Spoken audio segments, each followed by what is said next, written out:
I'm Peter. I talk a little bit louder. I'm talking in mic 2. This is a test for mic 2, test for mic 2, test mic 1, 2, 3, test mic 1, 2, 3. It's probably a little bit close, so I am going to push that back just a scooch because your face don't need it that close. Best face in the world, and we're live. Are we live? Yeah. We're live? Man. We've been live the whole time, and we're not Oh. at all. Good job. Where'd the time go? Where did the time go, everyone? How did we get late? We actually started early last week. By the way, it was pretty cool. Let me pull up our stream, everyone. Welcome to the live. I'm sure there's a few of you that have already tuned in. One of these days, I'm actually going to figure out how to make it so that it posts before we go live again. I know there's a way to do that. I just have not figured it out yet. Peter says he sort of knows how. It's just, right before the live isn't the time to test it out. Don't mind me. Yeah, we have color. I don't know who's changed the settings to black and white, but Good morning, gents. Damn time changes. That's true, yeah. Daylight savings and stuff. Not everybody has that. Ugh, I don't want to even go into that. It's the dumbest thing in the world. Hi from Spain. Hi. Oh, Manu? I'm just going to say Manu. Oh my, geesh. Somebody's watching at 2 o'clock in the morning. I'm guessing over somewhere in Asia there. go to bed. Go to bed. Or maybe they're waking up. I don't know. Maybe they're waking up. Time's a weebly wobbly thing. How do we have so many comments already? Oh, we already have 36 people watching. That's why.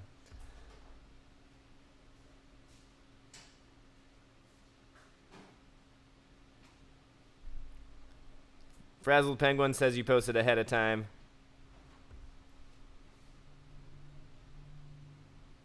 Young Yoke says he's still drinking homebrew beer. I believe he's the person that posted at 2 o'clock in the morning. Nice. Power through that. Power through that. I mean, you're going to have to go to work sooner than later, so you might as well drink some homebrew in the meantime. California. Hey, you guys are on the same time. I was just there. Concrete wash. I don't even know where concrete is. It's a type of grape. Have you already done the welcome everybody thing? I have not done the welcome everything. Can I grab my tea first, though? No. Grab my tea. It's right here. Why are you going to take all the time to grab your tea when I would never do such a similar thing? You were busy looking up biotransformation stuff. No, I was looking up a specific How are we sounding, everyone, by the way? hop oil. Oh. Because it's one that I And learned about Accordiz, before, I but do forgot know where about that is. Yeah, that's a giant snake in the Amazon. And Kaiser, I also know where that is. That is hi actually to like my- 2.5 miles that way. You can say hi to different Kaiser. Sounding sexy. Hi to my aunt in Salem for me. All right, well, let's go ahead and start this for the recording session. That way we can have a clear start point going into what goes on to our actual live stream and podcast publication, which if you want to watch this later, you can always listen to it later on the podcast. Welcome, everybody, to the Genius Brewing live stream / podcast that we do every Sunday morning at 8:45 a.m. Psst. Pissed? Psst. Pacific Standard Time. Yes, it is a beer brewing something related live stream where we talk about some news that happens in the beer industry / just with Genius, so you can kind of get caught up with our lives and what's going on. And then we go into a style of the week where we break down a BJCP or not style and tell you our favorite hops, malt, yeast, everything to do with that. Then we go into 2 discussion topics. Today's are blending different hop types with Belgian IPAs specifically because it's a more nuanced style. And we're going to go into Belgian yeast strains and what their different characteristics are. Perfect. So let's go ahead and get started with some Genus news. Am I right? Because we do have some news. We do have some news, just a little bit of news. Hopefully not bad news. Well, we will find out if we have bad news later today. Yeah, there's a very, very strong possibility we'll get some bad news too, but we won't share that with you until next week. Yeah, I don't want to hear it anyway. So Good news, Maple Bock is on tap. Yeah. Is on tap. I actually wrote out Maple is Bock in season because I'm great with puns and everyone loves how great with puns I am. Does it play music? Write music? What? Did Bach ever actually play music, or did he just write it? Johann Sebastian? No, I think he played like the guitar. I think he was the lead guitarist in some metal band back then. In a metal band, huh? New batch of sweatshirts are coming into the store, and we'll be live on this website shortly after we end this live stream. Just give me a second. I'll put them up there. I meant to do it yesterday, but I didn't.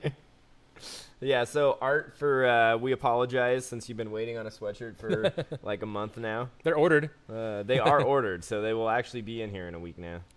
We are planning on regular guests now in the live stream. So a lot of you have liked the last couple of guests that we've brought on. I think it was really fun to have guests on the show because that kind of breaks up our normal routine and gives us a chance to reach out to other people with different expertises and different experiences. So hopefully that's a positive for you guys. So our next guest is going to be a Cicerone. What's the tier right below Master Cicerone? Sure. Professional Cicerone, yeah. Also head brewer at River City Brewing Company, all around phenomenal guy, great brewer. His name's Todd. He's super cool. That's going to be our next one. We got a giant counter pressure growler filler. Super neat way to package growlers in a way that makes them last forever. Yeah. We're going to be setting that up and getting that reviewed pretty soon. Did Pegasus actually send that to us? Nice. Yeah. So yeah, they company is it Pegos? Or Pegasus, I don't know. Yeah. Sorry. They are your name. yeah, they are available in America though. They're through I found them on Webstront store originally. But they sent those to us to try out, which I'm super excited about because if we have to go back to go only, not foreshadowing some bad news that might happen this week, then having counter pressure properly filled growlers just available to go will be really handy. Yeah, that might be a lifesaver for us. So, and otherwise, speaking of spilling the beans, coronaviruses, apparently people are getting that, so. Yeah, we thought about getting a little bit more reopened, and then good old JJ the jet plane was like, coronavirus cases in Seattle are going up, so shut the whole state down. And then he's going to be leaving on a jet plane. He won't know when he'll be back again. Yeah, going to some cabinet somewhere, just like Harry Potter. All right. Anyway, that is Genus News for the week. So let's get right into our Beer of the Week. Bump, bump, bump. Beer of the Week. Beer.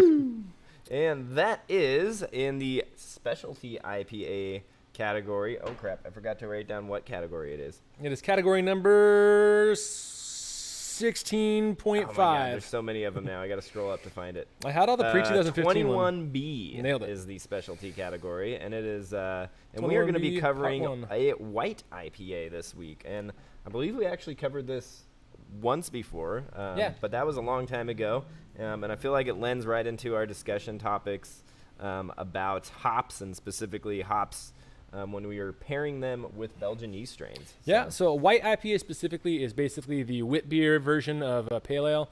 I think it was a couple of famous commercial examples are going to be Avery's.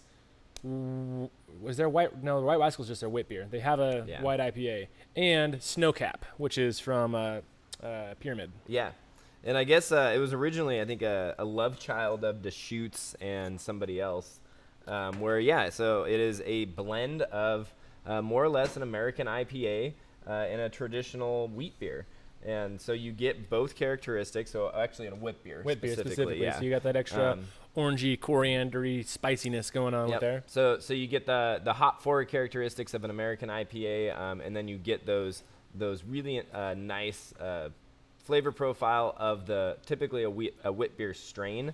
But you can also get some other flavors in there as well. Yeah, a little bit of spice. This is actually a really great IPA style to do going into like winter because it really lends itself to adding additional spices as long as you don't get too crazy on them. And that kind of brings us into some interesting conversations when it comes to hops, which we'll talk about a little bit later. But basically, the hops aren't necessarily the star like with a West Coast or with a hazy IPA. Yep. The hops are very much meant to be complementary. All right, so to give you the quick breakdown of the stats, we're talking about OGs of 1056 to 1065 with FGs of 1010 to 1016. So a little bit of body left in these beers. With that said, the color is still going to remain quite light, only 5 to 8 SRM. So, avoid really, much of anything for high color adjunct malts. Really the only thing that you might be throwing in there are, some flaked wheats or other adjuncts like that.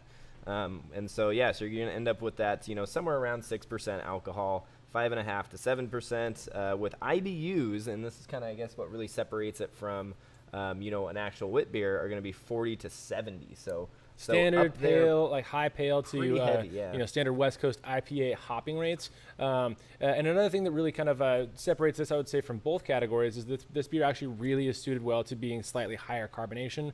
All IPAs should be higher carbonation. All wit beers should be higher carbonation. This one isn't just a should. It's like a definitely it would really benefit from this. You want to push out all those aromatics. Yeah, it's a very aromatic-driven beer. And so this is actually a beer that if you're getting into glassware styles, I'd really recommend serving this in an oversized glassware, even a classic Hefeweizen glass with a big bulb, and making sure you're letting some of that foam just capture in that lid. Yeah. Because both the yeast and the hops are providing that. Yeah. So speaking of aromas, you know, you're going to be pushing through those aromas.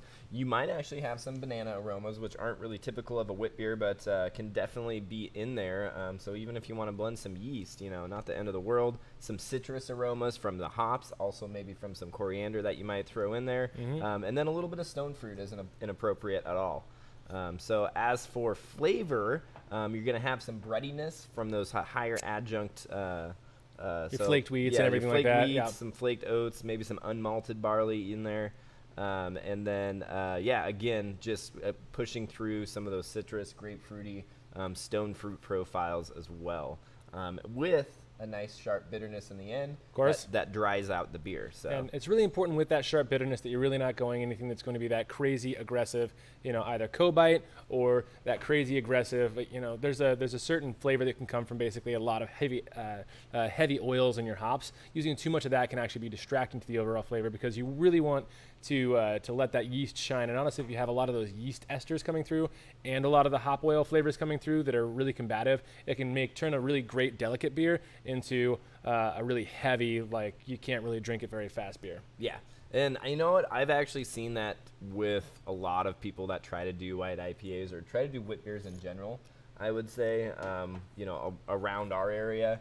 And it definitely, it takes an otherwise fantastic style and really it ruins it. Yeah. Because, the whole point is that these should be more or less sessionable beers. They shouldn't be filling you up after 1 or 2 pints. Yeah, it should be a great, easy drinking beer that you can search for all these phenomenal flavors, but it's not like pack your face with it and make it, because those really heavy beers like that can really weigh down your palate, and you don't want this to be that. You want it to have enough of the yeast flavor shining and not be super heavy. You want those bright peppery notes off the wit strain, and you want some nice, subtle but big hot flavors to complement them. So speaking of keeping these beers bright, a technique that we've used in a lot of beer styles is which will go right into our malt of the week, is going to be acid malt.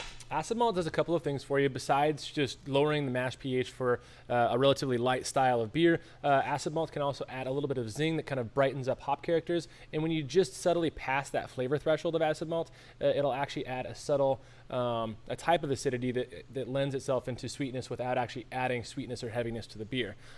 It also adds a certain set of compounds pre-fermentation that'll actually help your yeast produce a little bit more of those fruity compounds, because your yeast will vary based on the acids that are present in the beer during fermentation. So it'll actually help your wit beer yeast produce better witty flavors. So acid malt, general rule of thumb for a beer style like this, for a 5-gallon batch, you're going to be adding somewhere between about 4 and 8 ounces. I think that 6 is what I've settled on as a really, really kind of happy number to shoot for. And that's just enough to kind of pop through those nice little more citrus fruit profiles. So other than that, we got our hop of the week. Ooh, I'm going to let you take this one too, because that's a fun one. It's going to be Nelson Sauvin. Yeah, so Nelson Sauvin was one of the original like kind of white wine forward hop styles, and it is a unique hop styles because it really leans into certain flavor compounds, specifically thiols, that lend themselves into subtle, more delicate white wine notes. Now these compounds are going to be less than 0.5% of the total oil content, and so they're really not going to show themselves up if you look up a hop profile unless you know to actually look for them. But what these do is they are really subtle complementary notes that really balance out the yeast flavor. And all these hops, specifically like Nelson Sauvin, although they're high alpha acid, they're low total oil content, meaning you're not going to have a lot of the other oils getting in your way and creating what we were talking about before, those really heavy compounds that can combat your yeast profile. Perfect. And then lastly, we've got our yeast of the week, which is a little bit different actually compared to what you might expect, because typically these are wit beer yeast strain that is used, but instead we're going to go with Ardennes strain. That's the from Y Yeast, at least from what we carry, is going to be the 3522 And then it's going to be the Gnome in Imperial. Gnome from Imperial is going to be the same strain there. Typically this will produce a really, really nice sort of bouquet of those stone fruit aromatics, as well as sort of a sweet, balanced flavor profile. But if you do ferment this on the hot end, pushing those probably upper 70s, I would say, for temps, you can start to produce a few of those phenolic flavors that you would get from a typical wit beer strain. So giving you notes of like black pepper and stuff like that. Exactly, yeah. A little bit of those, peppery notes. So, I've never gotten a whole lot of clove, but you might be able to get a little bit of clove.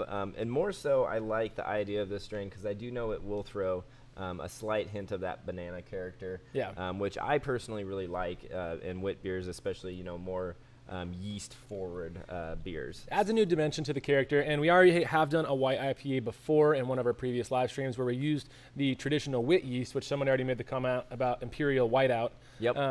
So that'd be the topical strain to use for a white IPA, but we've already done that, so we wanted to say Ardennes because of a lot of subtle flavors that really help complement the beer. I would also say when you're using the strain to make it more of a true white IPA, it is important that you're adding that coriander during the boil. You have some toasted coriander towards the end of the boil will give you some extra citrus and pepper notes, and kind of pick up some of the flavors that you might drop from switching from the wit yeast to the Ardennes strain. But that Ardennes strain is a beautiful strain, and without leaving extra sweetness in the beer, it'll give you the perception of sweetness, which makes this style easier to balance out. Yes. And to answer Luca's question real fast, I don't believe the Ardennes is a diastaticus strain. I think it is. It is? I'm willing to. Yeah, I think. Peter thinks it is. I'll look it up. I think it is a diastaticus. No, don't look it up now. Look it up. It's not gonna. Oh, jeez. Okay. He's looking it up right now. You can go to water profile. All right, so let's give you a final kind of breakdown of the water profile that you're shooting, and that's going to be a pretty soft one. So you're talking about bicarb levels in that range of shoot for, right around 100, if not a little bit less, actually, I would say, even 80 or 90 if you're starting from scratch. I realize most places won't be able to do that if you're using city water, and then a chloride to sulfate ratios of about a 1-to-1 there. You're not getting anything crazy. Keep both of those low, 10 to 20 parts per million of chloride, and the same thing can go for these dissolved sulfates. So just try to keep those guys balanced. A little bit of sodium isn't going to hurt anything. If you can get about 10 parts per million of sodium in there, I think that'll just help round out the mouthfeel. And then magnesium, don't worry too much about that. You're going to get plenty of that from the grains. And then I feel like there's one I'm missing right now, actually. Yeah, and then that should pretty much round it out. Call me out if I missed something right now. STA1 positive. Oh, okay. It is diastaticus. I lied. What? Gypsum is going to give you your... dissolved calcium. That's what it was, yeah. So dissolved calcium, right around that 60 ppm. Somewhere in there is going to get you the right amount. Gypsum, yeah, you're going to get some dissolved calcium. That's going to give you your sulfate as well. So yeah, neutral, balanced, nothing too heavy. But it's not going to be like Pils in Germany soft, but it'll be on the soft middle softer side. than most beers. Yeah, exactly. Yes. So yeah, and that's going to be the water profile. So that is our beer of the week, and that is a white IPA. If you have any questions on that, just send us an air high five, and we'll mentally take a note of that. We'll receive it and then answer the question subliminally. All right. Subliminally. Subliminally. Discussion topic number 1: blending hops with Belgian IPAs. Perfect. So and that is the only topic actually for today. Huh? No, we have Belgian yeasts too, don't we? Oh yeah. Well, I mean, I guess I lumped that in the same topic. But okay, I was gonna say like it's a doozy today. We're gonna go down a wormhole. You're the one that picked the topics. I know, and I went down a wormhole. Yeah, he did. Prepare to be what is it? Hop oil nerded out. Little did he know the worm was my worm, pet worm that I keep in the dirt outside my house. All right. So to give you a introduction to this topic, Belgian beers are really known for having prominent yeast profiles. You've got you've actually got kind of sub profiles of Belgian yeast too, all of which are going to produce both esters and phenols in much heavier amounts than generally any other yeast strain will. especially compared to like American ale strains that are typically known for being very clean and letting other flavors of the beer come through. So what can happen is if you try to brew something like a White IPA or a Belgian IPA and you start throwing higher quantities of hops at these, you can end up with one of two situations. One of which is that you end up complementing the esters and or the phenols of the yeast, and you create an absolutely wonderfully crafted beer. And the second situation, which unfortunately is the more common of the two, looks like you threw a bunch of paint at the wall. is that you end up using hop varieties that are very pungent hop varieties, and they end up just clashing with those same esters that the yeast are producing, and you end up with a very, very overpowering, overwhelming, and quite muddled profile of a beer. So we're going to give you a breakdown of really what causes that, what's especially when it comes to the hops, what type of oils are going to work well with these Belgian strains, what type of oils aren't going to work well, and then kind of point you in the direction of some hop varieties that are probably the best ones to use. So let's start with kind of a good rule of thumb, which is kind of like we were talking about when you mentioned Nelson Sauvin as our hop of the week for the White IPA, to lay your base of hopping down with lower total oil content hops, and especially the hops that say they have white wine notes or white wine characteristics are usually going to be good base layers to do.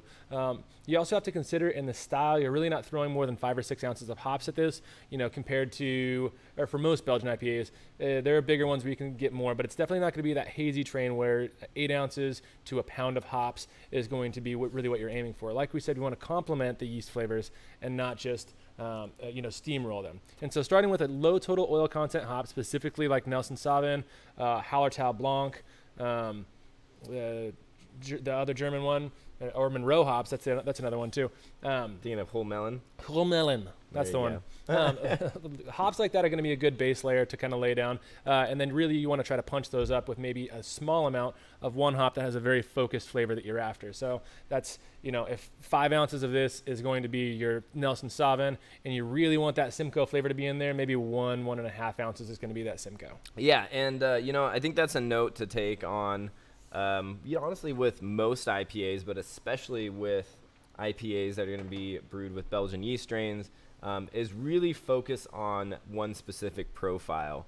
You definitely don't want to be throwing 3 or 4 or 7 hop varieties at a beer like this, because you do end up with a blended amount of oils and that sort of generic hoppiness, and really that's just going to clash with the yeast that you're using. I mean, you might randomly get exactly what you want, but it's at the same time like you got to realize that each hop, the composition of hop oils in hops is very, very diverse. There's over 1,000 different hop oils, and so just blending specific flavors doesn't necessarily do what you want it to do, because once those flavors combine in the final beer, they'll turn into a totally tertiary flavor. Yep. Exactly. So yeah, stick with 1 or 2 varieties. I think that's kind of the first tip. Maybe I should have broken it down like that. Pearl hop would interfere, ? We'll get to that one a little bit later, actually. Yeah. Maybe not is ultimately the correct answer. And then to just kind of piggyback on Peter's sort of suggested hops, other varieties are generally going to be your Sauser Daughter New Zealand hops. Will also tend to work very well with these styles of beer. Yeah. So let's talk about why these hops work well now. And this is where we're gonna kind of grab another pint real fast, because we're gonna get super serial here. Yeah. And that has to do with the oil contents and a handful of very specific hop oils. Yeah, to give you kind of a hopping 101, quick breakdown on why these are going to matter, we want to talk about biotransformation. That's going to be part of why all these hops work in a certain way. And biotransformation serves 2 functions. The first function is it actually separates a sugar compound called a glycoside from separates a hop oil from a glycoside, basically. And the ones that it's usually going to release are going to be geraniol and linalool. There are other ones that it'll release, but basically it's breaking free those hop oils. The secondary thing that biotransformation does is it'll actually reduce some of those hop oils into different compounds. And so, for example, geraniol will get reduced into citronellol and not nylol. Did I write it down? Linol? Something like that. And linalool will actually get reduced into alpha terpineol. Both linalool and geraniol are relatively stable compounds, which is really nice to have those for biotransformation because it will make your beer more aromatic longer term. And linalool specifically will also make your beer more shelf stable for other reasons. Perfect. And when it comes to yeast that do that, everybody thinks of the New England style yeast, but it turns out that Bella Saison actually tops the list as one of the highest biotransformation yeast out there, as well as some Abbey strains. So it just goes to show that Belgian strains are actually can do biotransformation and can do it quite effectively. And they're really good at it. And so a lot of times, historically, the original Belgian IPAs and everything like that, they were very traditionally West Coast hopped. But lately, a lot of people are getting into more of the New World hopping technique, where a lot of those hops are going in whirlpool and going in dry hop. And the Belgian yeasts actually handle it really well. And the nice thing is they'll still clean up the beer. Yep. So, all right. So let's talk about the oils. So Peter already mentioned some linalool and geraniol, and those are going to be the ones in focus today. So those guys, as for flavor profiles that you're going to get from them, I put my little thing down. I think I remember though. Linalool is specifically going to give you a nice aromatic of jasmine tea actually is what popped up. And I feel like I have smelt that in a lot of beers, and I get that, and I think that blends really nicely with more or less kind of across the board of all Belgian strains. Even though you're going to get different flavor profiles and aromatic profiles from these strains, and then geraniol, just like it sounds, is going to be quite floral. It's going to give you that aroma of actual geraniums. And as well as I believe both of those can come across as kind of being orangey as well. So those are the two that when you're picking out a hop, look for higher amounts of those oils. And then for oils that you actually want to stay away from, these are going to be a little bit different. So I've got actually a list here. Maybe we should probably link this list. But a list of different hop oils, and I'm just going to give you guys a rundown through of sort of the go, no-go oils. So a no-go would be caryophyllene, which is going to give you sort of a woody profile. Northern Brewer comes to mind. Yeah. Going to have a lot of caryophyllene. And then a go would be citronellol, which Peter already mentioned, and that's going to give you citrusy and fruity profile. Farcine, which is floral. Geraniol, which is floral rose geranium.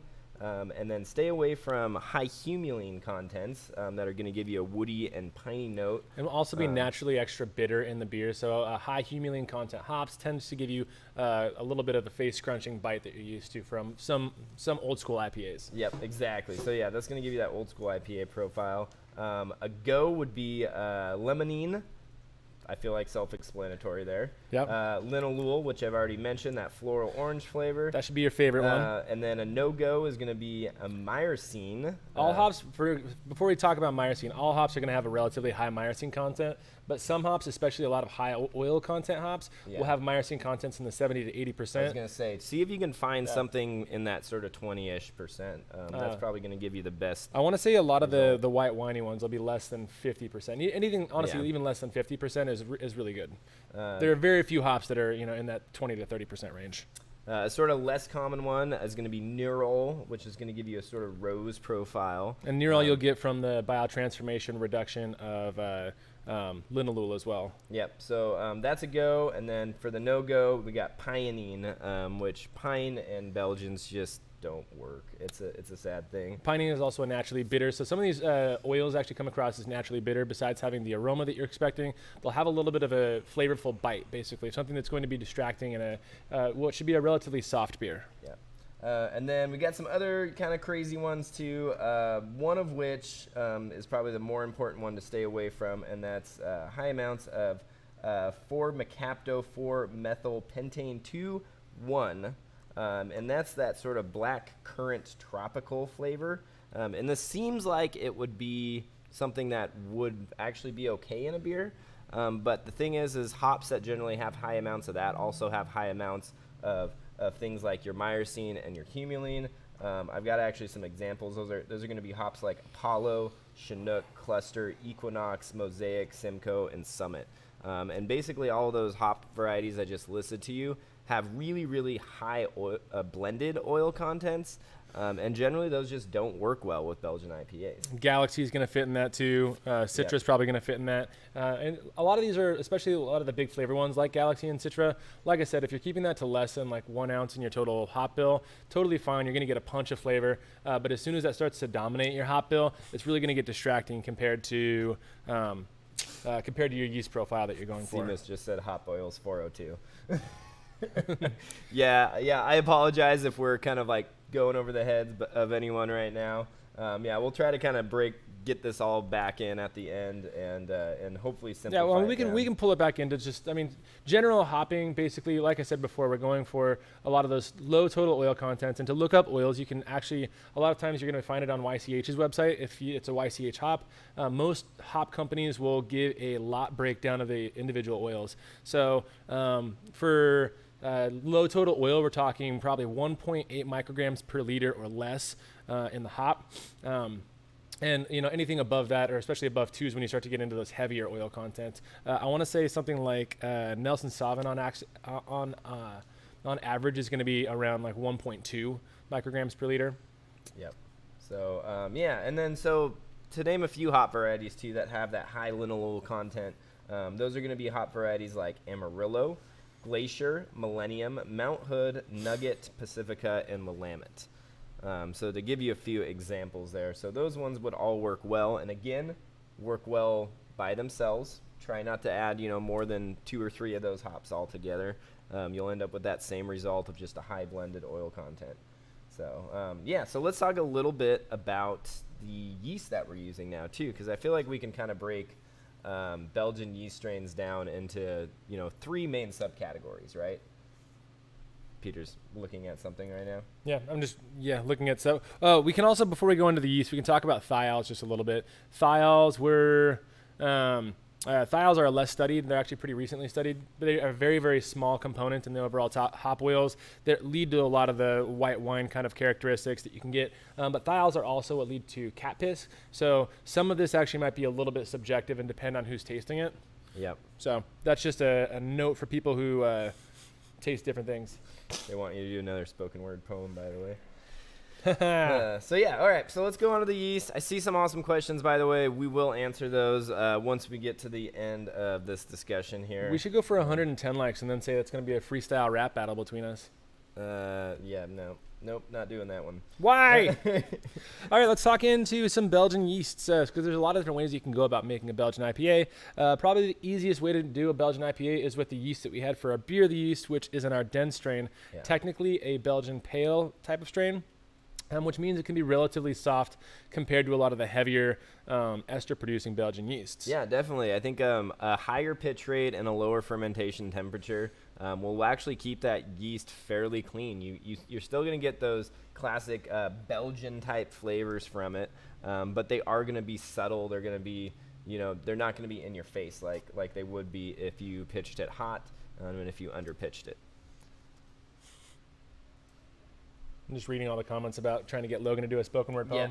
I'm ignoring those right now. And I guarantee you he does not remember that last one. I don't even remember the last one. And then so for the Abbey strain and other Abbey strains in general too, those are going to fall into that sort of ester heavy category. So those ones are going to give you those stone fruit flavors, plum, dark fruit, as well as some of that banana character in there. You might get some bubble gum off of it, and bubble gum, yep. And to a lower extent, they'll produce flavors like clove and black pepper as well. Those are going to be in the phenol category. Yeah.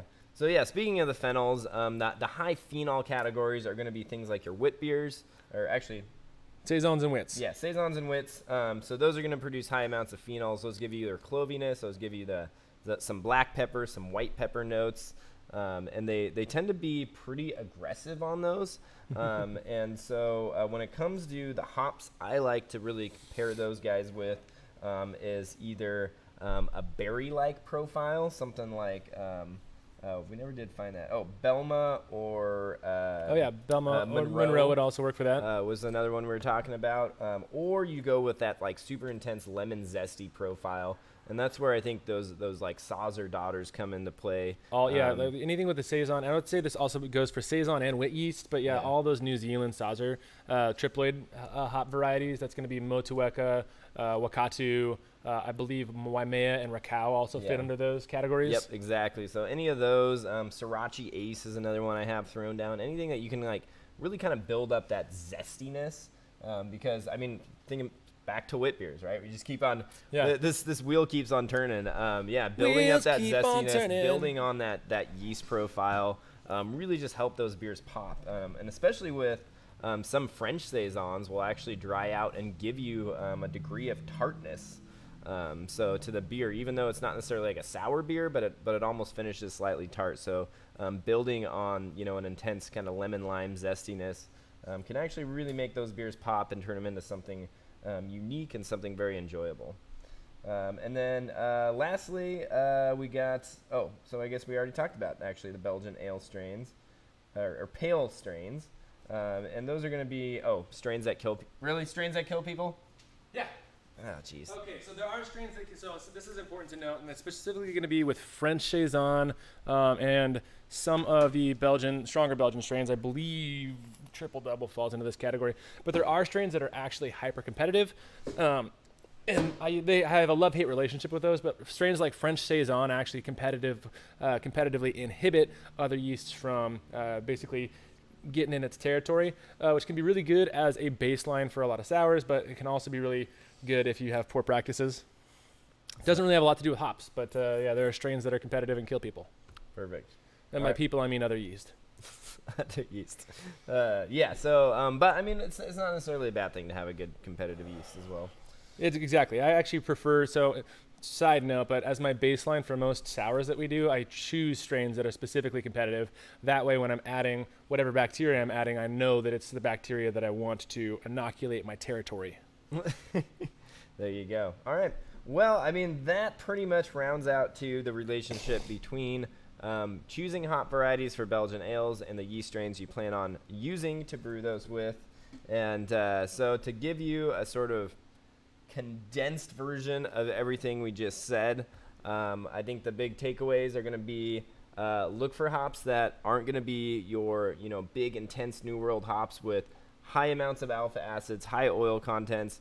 Stay away from those hops. I think now is actually a good time to answer a question about somebody was asking about Cascade and Centennial, which are classic, and those ones I actually would say no, don't stay away from those guys, especially Centennial. Yeah, Centennial is going to give you that sort of pininess. It is a high oil content in it. It's generally just not going to play well with Belgian strains. You could probably get away with a little bit more of Cascade, like let's say 2 to 2.5 ounces out of your total 5 to 6 ounce hop bill. But Centennial would be stick to that 1 ounce or low if you want any of that. And really, with that extra kind of like lemony pininess that you get off of those, I don't see a lot of purpose putting that in because there are other hops that would be better at getting that more focused flavor. Centennial is like a good catch-all baseline for like West Coasts where you kind of want your tongue to burn a little bit and then you can create flavors outside of that. Yep. Look for hop varieties that have oil contents that are going to give you a flavor profile more along the floral, more along the slightly herbal and maybe lightly citrusy profile. Again, stay away from those big hops. I can't stress that enough. I think a good rule of thumb actually would be if you've ever used a hop in an IPA that actually gets blown out by another hop, when you're talking about big New World IPAs, then that might actually be a better candidate for something of the Belgian style. And you know what I'm saying? Like I don't know. Maybe people don't understand what I mean by that, but yeah, like a hop that just hops gets that are buried. more subtle. Yeah, hops that are more subtle. Someone's asking what hop schedule we recommend for these Belgian IPAs, and I think it's going to be pretty simple. If you're going for a total of 6 ounces of hops, it's going to be anywhere between a half an ounce to an ounce at that 60, depending on where you want your bitterness to be. You do between an ounce and a half later, like in the last 5 to 10 minutes, and then you'd really want to save 2 to 2.5 ounces for the Whirlpool, and then 1.5 to 2 ounces for the dry hop. So you don't need to go really, really heavy with that Whirlpool and dry hop like with a hazy, but making sure that you're still loading your hops into those correct areas. And I wouldn't be afraid to actually kind of almost reverse that too, and actually do closer to 2 or 3 ounces in a dry hop and only an ounce or 2 in the Whirlpool. Yeah, 6 to 1, depending on what you're going for. Yeah, and it depends. Like I said, your yeast. If you got a Belle Saison, maybe load up that dry hop. If you've got an Ardennes, maybe load up the Whirlpool. Exactly. So, so we got that, and then so shoot for 5 ounces, give or take, in there. and then ferment it just as you would a normal beer. Drink it fresh. These hops will fade, especially if you're relying on that biotransformation hop addition quickly. So drink it fresh, enjoy it, and that is the sort of hopping a Belgian IPA for you.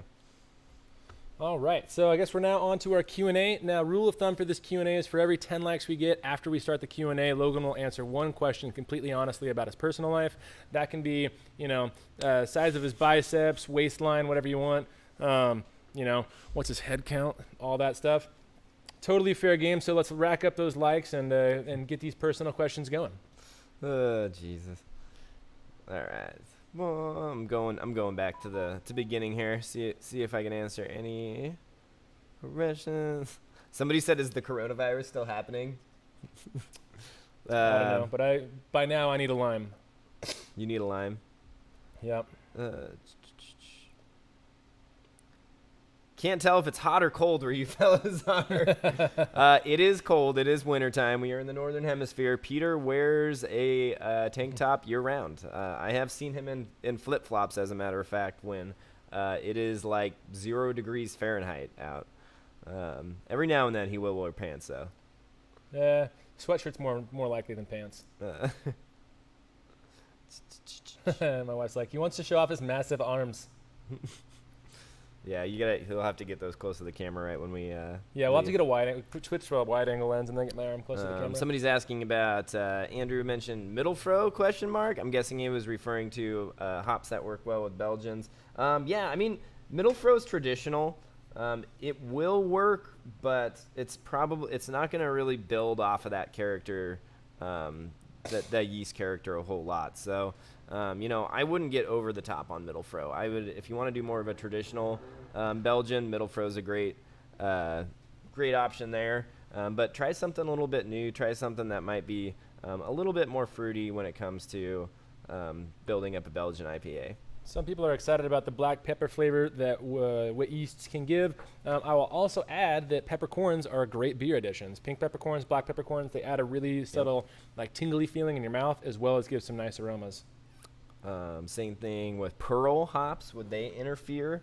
Pearl are going to be, they're not going to be as bad as something like adding a lot of Simcoe to your Belgian IPAs, but it's still going to be a balancing hop because they have that distinct grassiness, and their oil contents are going to be along the lines of those more aggressive oils. Yeah, I can see Pearl working in maybe more of the phenol-heavy ones, but not so much on the ester-heavy strains. Right, yeah, so that'd be more the wit strains and less the Ardennes strains. Yep, exactly. Someone says, if you want a good lesson on dry hopping, throw a crap ton of Laurel and Whirlpool and use Safale SO4. I agree. SO4 is a great hazy strain. Yeah, I love that one. There's a handful of commercial breweries around here that use SO4 as their house strain because they make so many hazies, and all their beer is super good. Adam's got a good question. He's asking if you can off-gas any of the amount of myrcene before using the hops. Yes and no. Myrcene will actually reduce in some other compounds with the acidity of beer as it ferments. Yeah. It's also not as volatile as some of the other softer hop oils, so you couldn't really do it without sacrificing any aromas that you'd really want as well. We apparently melted Reverend KY's brain. That's good. Homebrew for Life. How was visiting Homebrew for Life in San Diego? I didn't get to. What? You never did? No. I was trying to hang out with my family through Sunday because my sister was in town through Sunday, and then I was like, all right, I can make time late Sunday or early Monday, and by late Sunday, well, you've seen my family drink, so by late Sunday that wasn't going to happen. And then we tried Monday, and Monday just didn't work. We each had our own things going on, but I really should have because they did a really cool video with that Craft Coast Brewing Company, which would have been about a 30-minute drive for me, but still. Yeah. I should have been there. Should have taken the family to Craft Coast to get drunk instead of getting drunk at the breakfast place. I went to a really good breakfast place there, though. I know. You already told me about that. Yeah, it was really good. Would K97 work? I know that's technically a German yeast. Not really. So that's going to be... Not for a Belgian beer, anyway. Yeah, no. It does make a great IPA. It does make a great IPA. It can be, on lower temperatures, it can be a great hazy IPA. On warmer temperatures, you're still going to get a little bit of that German kind of banana clove, Hefeweizen-y kind of flavor. Not to a huge, Weihenstephaner Hefeweizen note, but you'll get some of those German fruitinesses off of it. But yeah, it wouldn't still fall in the same category as a Belgian IPA. Yeah. K97 is one that you can throw all the Simcoes and Galaxies at. Yeah. To answer Kevin's question about whether T58 would be a good strain, yes, T58 would be a great strain to use for a Belgian IPA. That one's going to fall under... Ooh, wait, now I forget which one that is. That's like a half Saison, half Belgian strain. Yeah, I was like, that one's... Is that technically a Belgian Saison? Not a French? It might be. I think that might be a Belgian Saison. Oh, all It's right. definitely not French Saison. Yes, it would be a good strain. I know it is in that category. My head retention suffers in Oktoberfest because he used Kieselsaal plus Kaidasan. Could clarification be the culprit? Wow, that's alliteration. His Oktoberfest has Kieselsaal and Kaidasan. Could clarification be the culprit for his lack of head? It could, yes and no. The best thing if it's an all-grain recipe would actually be to do a step mash, two-stage step, 130, saccharification rest, mash out, and then just make sure that you're not using a diastatica strain, I guess. Let me go turn the fan off. Oh, yeah. Why is the fan on in the first place? You turned it on yesterday. No, I did not. Logan's trying to blame me for things that I didn't do. Where are all the personal questions about Logan? We were supposed to get to those. Do we have any experience using Sasquatch Canadian hops? I don't. Sasquatch? Yeah. Wait, you're, Because, you're he's throwing asking- me into a beer? Yeah, exactly. That's why he was asking. He was like, because we got to use it because Logan, you are our Sasquatch. I went down. I lost my spot now. Ah! Oh, how many gods do you believe in, Logan? How many gods? How many out there are there? The ones that I know of or have personally met, just myself. Damn, I guess only one then. I was hoping there'd be more out there. What do they say in X-Files? Something about we're not alone. That was definitely the X-Files. Have we checked out Lalaman's Aromazyme? No, I want it. I feel like I know what that is. Me too. That must be beta glucosidase, which is. Do you have any superstitions when brewing? And yes, it probably is a glucosidase. No, I don't think I do actually. I have one superstition, and that's don't let Logan brew after he's been awake for more than 16 hours. Wow, that's not fun. We should come up with a rule for all of us. Don't let Tim brew after he's, I don't know. Tim always brews, and so it's kind of hard to come up with a rule for him. When was my last haircut? 2 Like minutes ago. 5 weeks ago. I'm probably due for another one.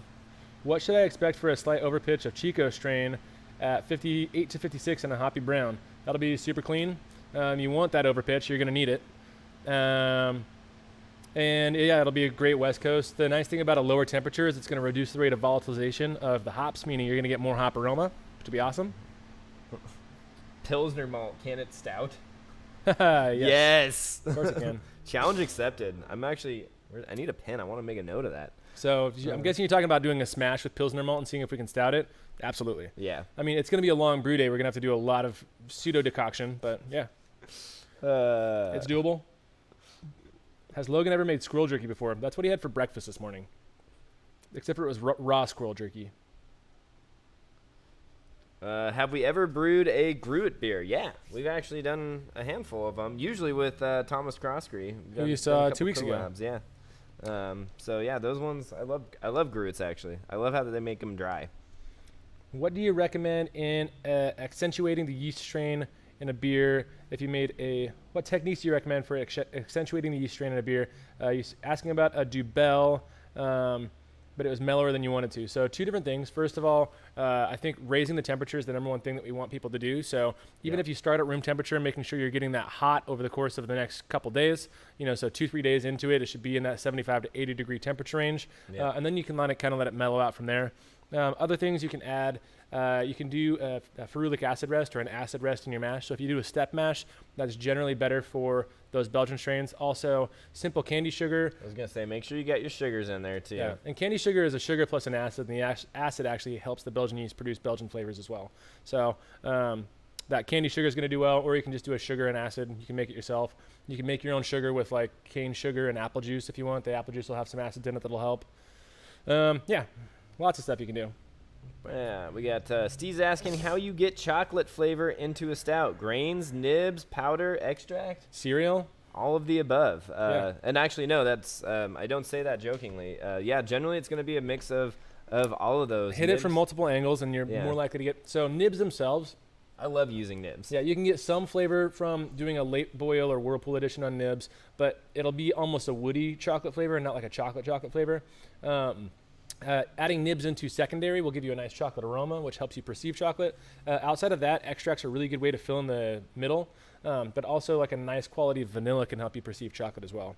Yeah, actually, that's a good point there. Adding a little bit of vanilla in there does not hurt anything. Did you catch anything on your hunting trip 2 weeks ago? When you were on a hunting? Did you tell people I was on a hunting trip? Of course I did. Somebody actually came in and asked me about that, and I confused the living daylights out of me. I was in Portland. I was visiting family. So he hunted at least one person. Yeah, my child. I tried to track them down. Someone from Frazzled Penguin. Mine was earlier at the top. Did Logan bang anything on his hunt? Oh, bag anything.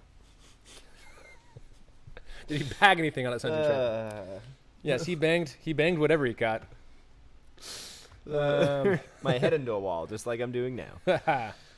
Been getting low mash efficiency. Any recommendations on enzymes to add? Yeah, also always. So the first one would be Viscobuster. The first one would be that enzyme that's going to take down your beta glucans, because beta glucans are going to be a really big culprit in reduced mash efficiency. The beta glucans basically make it so that your water, your sparge water, has a tough time going evenly through your grain beds, and it might leave a lot of sugars behind. So that's the first one I would recommend. The next one, OptiMash, is just really good to make sure that no matter what temperature you mash in, if your mash thermometer is off a little bit, no matter what, you're still going to get full conversion. Yeah. Diamond Roads has a great question about using a Quake strain for otherwise wit beer recipe. And yeah, I would say definitely go for it. Obviously, by now, we've got a wide range of Quake strains out there, all of which are going to produce different flavors. But, you know, I can see those working, pretty much all of those strains working really well. You're not going to get that traditional wit beer, so if you're going for that, you know, maybe stick with a more traditional yeast. But I wouldn't be afraid to try that at all. I think especially the coriander and orange peel additions will go fantastic with a Quake strain. If you were starving and had to survive on hops, what would you choose? You're on a deserted island and had to start up. That is terrible. And you happen to be a ruminant for some reason. Who asked this? Whoever this was obviously has never eaten straight hops before. They are terrible. But you are a cow in this scenario, because humans can't digest hops. I'm pretty sure, well, yeah, they'll kill a cow too, though. Will they? Yeah, they're poisonous. All right, well, you're a human with a ruminant stomach. You got 4 stomachs. We'll name it. Including an obamassum, to get rid of any like harsh materials that your stomach's not going to want to digest. Am I a cow and a sage grouse now? I don't know what a sage grouse is. You know what a sage grouse is. Is it like a pigeon? No, it's not a pigeon. Okay. What strain to use for CO2 hop extract for 60 boil in an IPA? Shouldn't really matter. They have a super alpha strain for, if it's a 60-minute edition, I would just use the super alpha strain. Use as little of it as you need to. All right. We got a question about using citric acid to adjust mash pH. No, don't do it. Yeah, I was going to say, so it will work. However, you have to be careful with it. Citric acid has a much lower flavor threshold than something like lactic acid or even phosphoric acid. So if you end up having to use a lot of it, you can actually start imparting that flavor into the beer. So, and it's actually not a very strong acid either. And that's why generally it's not used. But if you're designing the recipe around that, I can see it working in a very specific situation. Want to try Barber Rouge strawberry taste chocolate and a chocolate white stout? What water profile should you use for pushing that strawberry taste? You probably want to go soft, maybe a little bit more acidic, but it's going to be hard to get the strawberry flavor really out of the hops. Like, it's going to be super subtle, so you might actually consider adding some actual strawberry. Yeah, adding some actual fruit or something to kind of give that perception of flavor. Yep. I can just to see balance bumping it up out. that acidity though. Generally, in 5-gallon batches, when you start crossing that half-pound threshold of using acidulated malt in a beer, you can actually start to make it slightly tart. So if you want to kind of up that to say like 12 ounces of acid malt in a 5-gallon batch, you might be able to push through that tartness just enough to sort of emulate that strawberry flavor profile a little bit better, because strawberries are really acidic actually when it comes to fruits. Which herb would we recommend for a nice gruit to make sure that one has success with it? Go to Star Botanicals, and they have a really nice oregano. It's got a subtle minty flavor to it. It's not super herbaceous, so it's not like cooking oregano. Don't throw 15 pounds of your lemon basil in it. Yeah, don't throw 15 pounds of lemon basil in it.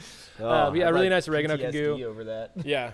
Other than that, kind of the world is your oyster. You can go classics, mugwort, and yarrow. Be very, very careful with yarrow because it has a very sour kind of flavor. But a lot of people throw a little bit of yarrow in there for just dimension. Yeah. But as a general, overall, had to pick one that I forget what breed of oregano it is, but it's a certain. Ooh, lights are out. That oregano is tasty. Hang on, I'll fix that real fast. Yeah, talk to them a little bit about though, like generally when you're using new things, a little bit is better to start with. Does Captain Crunch really cut the roof of your mouth? Absolutely. No, it doesn't cut it. It shreds it. It's like throwing the roof of my mouth through a meat grinder. But it's so delicious, and I can't stop. It's like, it hurts so good. I don't know. Logan's breaking his lights. Switch to battery powered. Have we heard of crystallized mango from Northern Brewer? No, but we've used something similar from BSG. I don't know if it's the same stuff. But yeah, it's good for seltzers. Back on it. Any plans for distribution to Oregon in the near future? We are not that big. We sell all our beer very, very quickly and cannot make enough currently to do that. But, so near future, no. In the future, absolutely. Talking of gruit, I heard replacing hops to gruits may cause infection. Do herbs gruits have any antimicrobial properties like hops? Yes, some of them do. A lot of the classic ones actually do. Yarrow, antimicrobial. Mugwort, wormwood, antimicrobial. And a handful of the other ones that have those same natural antimicrobial properties. We're at 55 likes, everybody. Someone should hit like so that Logan and I can rap battle. No, what? No. Who made that rule? 110 likes. 110 likes and we'll rap battle. All right, 110. I'll rap battle. Nice. Favorite hop for a Belgian lager, actually. I think that's like kind of along the. Still kind of depends on the yeast, but it's going to be cleaner. So Yeah, I would say a nice low alpha clean hop. I'm racking my mind. I'm thinking like Wakatu. Wakatu actually would work well. Wakatu can get a little grassy. I'm thinking more Sapphire, maybe.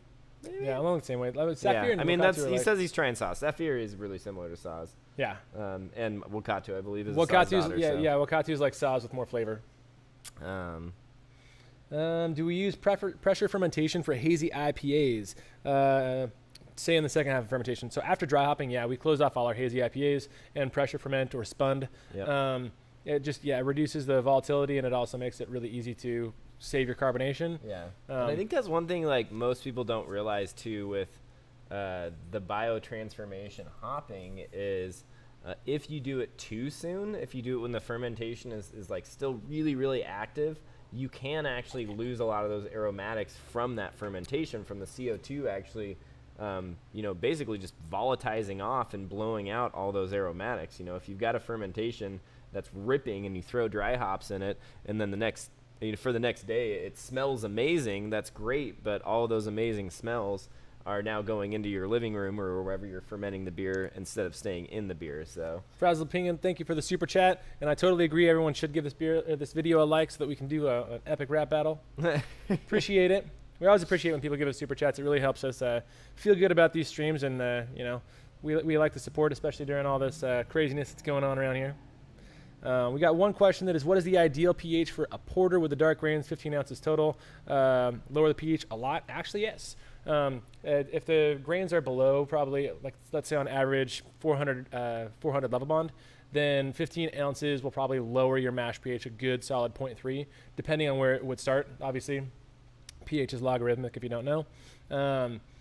But yeah, so it could actually have a pretty significant impact. So if you have neutral water, I wouldn't use baking soda usually. I would probably use calcium carbonate, chalk. But yeah, raising the pH wouldn't be the worst idea ever.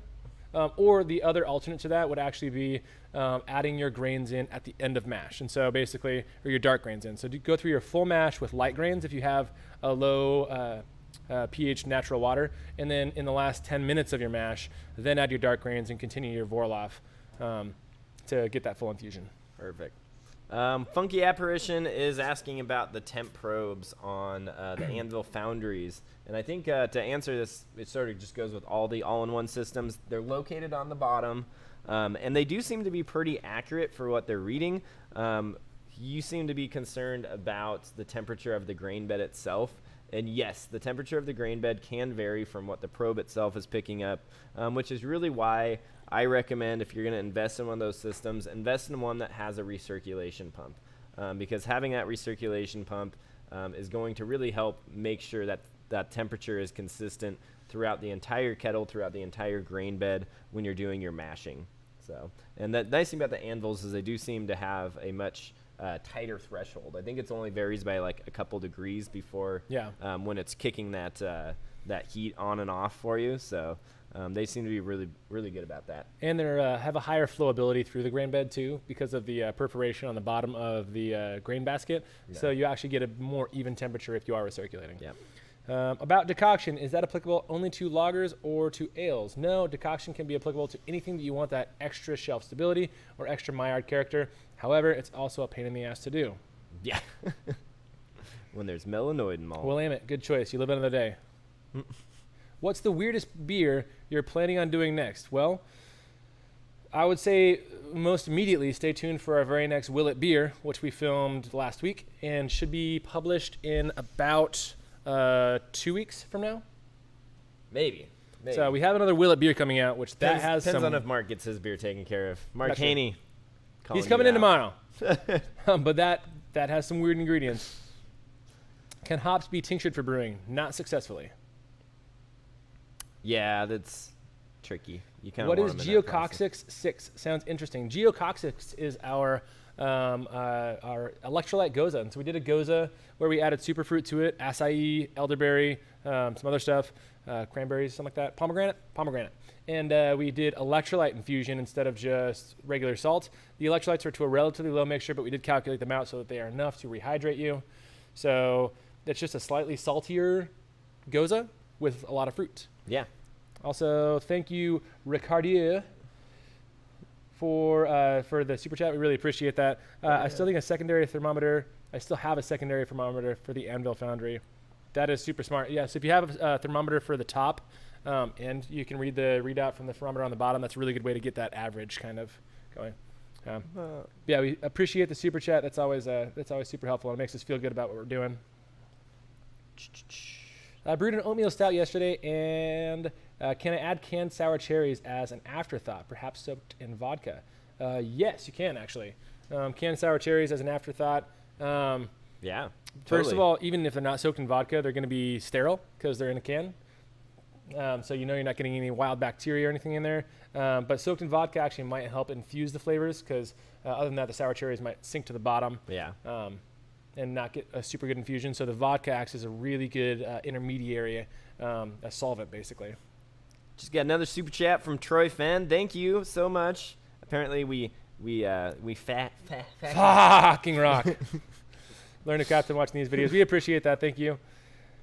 It makes us feel good, guys. We appreciate when you guys super chat us. It makes us feel like we're doing something that you guys appreciate. Why do no breweries use Pride of Ringwood as a bittering hop for lagers? It's because we can't get it. I mean, we can, but it's just weirdly expensive for what you get out of it. Like, yeah, pretty much. Basically, in America, it's shipped in a small quantity that it's commonly sold out. And then when it's not, it's like, hey, we just got this back in. It's twice as much as every other hop you can get. So. Yeah, the reality with hops is that there are so many varieties nowadays that.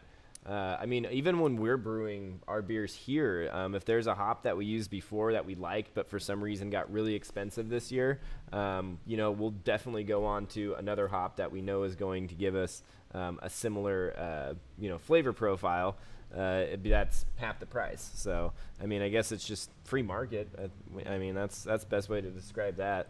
And for something like Pride of Ringwood, there's so many hops that are going to be so similar to it that it's just one of those things that if it's expensive or a little bit difficult to get a hold of, we just use something else. So, bam. Uh-oh, it just went up. There we go. Perfect. We've gotten this question before, but Trent Musho from the Brew Show just asked if we've ever played with fenugreek in beer. And I remember the answer is no. I remember looking this up to find out what it's supposed to get, because it was related to a flavor that we were talking about adding in a beer a couple weeks ago. But I totally forgot what it was. Which one? All right. While you look that up, I'm going to answer. Maple. So it's got like a maple flavor. We were talking about adding maple to a beer because we did when we did our maple bock originally. We did the natural maple flavor. We have not added fenugreek in beer, but that's exciting. Yeah, I've heard of it before actually. Yeah, well, we heard about it like 2 or 3 weeks ago. He talked about it on a live stream. So what we get a question about what's the most important thing with bottle conditioning to have success? Temperature, I would say actually the proper amount of priming sugar too. That's a really overlooked thing. Most people don't realize that a subtle change in the amount of priming sugar that you're going to prime your bottles with can make a pretty significant change in the actual level of carbonation. So really accurately measure out the amount of priming sugar you're putting in there, so that you have those CO2 levels that you're shooting for. Yeah, because CO2 is an ingredient, and so having that proper CO2 level is important. When it comes, bottle conditioning is a lot bigger topic than a lot of people really understand, because bottle conditioning is one of the first things you do as a home brewer, and so people don't realize how advanced it can get. But you can also get into things like krausening and other ways to naturally condition your beer, basically, that do have profound impacts on the flavor of the final beer. So like Deschutes, for example, they usually use traditional German bottling techniques to get their beer basically very, very, first of all, shelf stable, but also very smooth. And so it can be an interesting overall topic, basically. Stoner engineering at work here. I like that comment. Thank you, Reverend KY and Steve, for the super chats, by the way. Really appreciate that. I tell you what, Reverend, I will get a tank top ordered and wear it one of these days just for you. Matching tank tops. We got to make it. Maybe not in the winter, though. I'm little. I get cold. It's not my fault. And thanks, Steve. Appreciate you calling us stoner, or someone stoner engineering. But appreciate you. We got Kevin's asking about Pearl and Willamette for a basic American lager, and those are awesome ones for a basic American lager. Willamette's actually probably on the tops for both Logan and I for hops. It's consistent, such a versatile and consistent hop. It's consistent year to year. It's super versatile. It's got a soft enough flavor that you can blend it in with soft beers and have a really good flavor, and it's also distinct enough that it can actually add dimension to like bigger beers like IPAs, and so it's just a really good all-around hop. And I love blowing people's mind when you just make like a ridiculously clean, smashable, and still tasty pale ale with like 6 or 8 ounces of Willamette in a 5-gallon batch when everybody else is using like $20 a pound Galaxy, and you make a better beer than they did, and they're like, but no, it's not a trendy hop. I don't understand. Yeah, I did a dry hop cider with Willamette actually, and it like the way that it like brought out some minty kind of characters to it, and also just like had that earthy dimension to it. Like it became a really, really good IPA. Yeah. Pitched a triple onto the cake, but Belgian single, getting fusel alcohol flavors after 2 weeks. Let sit in primary longer or keg and age. That's a tricky one. Depends on what temperature you have available to you. If it's in a really perfect environment and you're letting it sit in a cool temperature, I would say go ahead and let it sit in primary. If it's just kind of in your apartment or your house or whatever, and you're kind of working with room temperature, like not below 60-degree temperature and not consistent stable temperature, I would go ahead and keg it off and let it age. Either way, the flavors will come out eventually. Maybe not all the way, but they will eventually come out. You'll get a quicker conditioning phase on the yeast cake, but only you'll only do that without risking off flavors if you have a good stable temperature environment to use.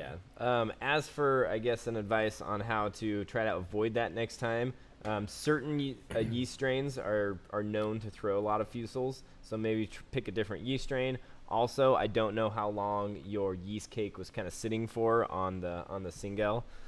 So, try to make that like a super, super quick turnover, because it does sound like it might have had a little stress involved with it. Whenever I'm pitching onto a cake, I try to do like 1 week and get that out of there, get the next beer on, so that yeast is really not sitting around. And basically it's its own feces for, any given amount of time. Ball bag Saggins, first of all, like the name. Second of all, looking at Darwin's Dilemma, how do we name our beers? When does it happen? E.g., before you brew, when you taste the final beer. First of all, we basically name our beers when we put them on tap, because we're like, hey, we made this beer. Oh, crap, it's on tap. We should name it real quick. That's how we name our beers. But they're all generally related to species genera. So we are genus brewing, genus being species genus, like the phylogenetic reference. And we name most of our beers around taxonomy, basically. Yeah. So that is the naming scheme. Somebody's saying a beer gun can help take the guesswork out of priming, and that's gonna be bottling from a keg though. So I know a lot of people don't have that option. Logan, what homebrews have you done that you really thought you would hate but turned out amazing? I saw that. I didn't have a good answer for it. God, I don't know. I can name some of yours that you thought you'd love and turned out terrible. Yeah, I can probably name a lot of those. Like when you did what was that that super lemony one that was one of the ones from YCH shops? Oh God, that one is so bad. It started with a P, I think. I don't know. It was some super low alpha one. Yeah, but it was you didn't take into account water chemistry, I think, during it, but that was a good learning experience. Yeah, it was. It was just like, well, it was a noble hop, and the description did not list it as a noble hop, and it was so it was like super nobly and just super grassy. And is that the one you're thinking of, or am I thinking of a different one? No, it's one that ended up. So it was formerly.